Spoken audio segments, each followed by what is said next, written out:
Hi friends, তোমরা কেমন আছো? আশা করি ভালোই আছো। আমিও ভালো আছি। আজ তোমাদেরকে একটা ইউনিক রেসিপি দেখাবো। এইগুলো হলো সিমের বীজ। বাজার থেকে কিনে নিয়ে এসেছিল, তারপর আমি সেদ্ধ করে নিয়েছি। সেদ্ধ করে এইরকম করে এই যে খোসা ছাড়িয়ে নিয়েছি। এই দেখো, কোনো কষ্ট হয় না, তাড়াতাড়ি হয়ে যায়। এই যে এখন আমি এটা দিয়ে ডাল বানাবো। দেখো কিভাবে বানাই। কিন্তু এই ডালটা কিন্তু খুব খেতে ভালো লাগে। আমি এখন কড়াইতে জল দিয়ে দিচ্ছি পরিমাণ মতো।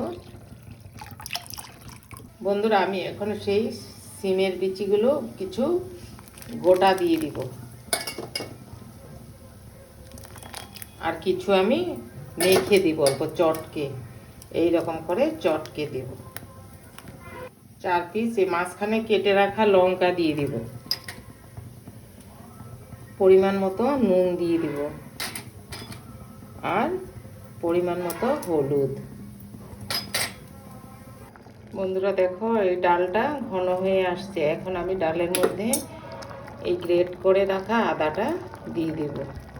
আমি একটি অন্য কড়াই গ্যাসে বসিয়ে দিয়েছি। এখন ফোড়নের জন্য আমি তেল দিয়ে দিব।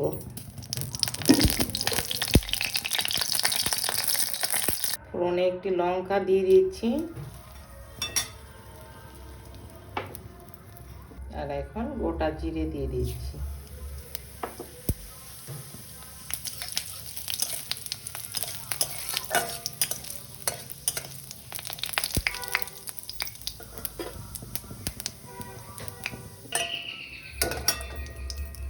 একটা তেজপাতা দিয়ে দিচ্ছি, দিয়ে ডালটা আমি ঢেলে দিব এখানে। এটা ভাজা জিরের গুঁড়ো, এটা দিয়ে দিচ্ছি, আর গরম মশলা গুঁড়ো, এটা আমি ঘরেই তৈরি করেছি, আর অল্প ঘি দিয়ে দিব।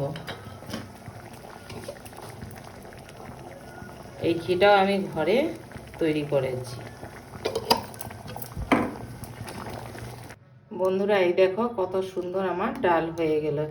সিমের বিচি ডাল। তোমরাও বাড়িতে বানাবে, খাবে, খেয়ে কমেন্ট করে আমাকে বলবে। খুব ভালো লাগে কিন্তু, বানিয়ে খাবে তোমরা।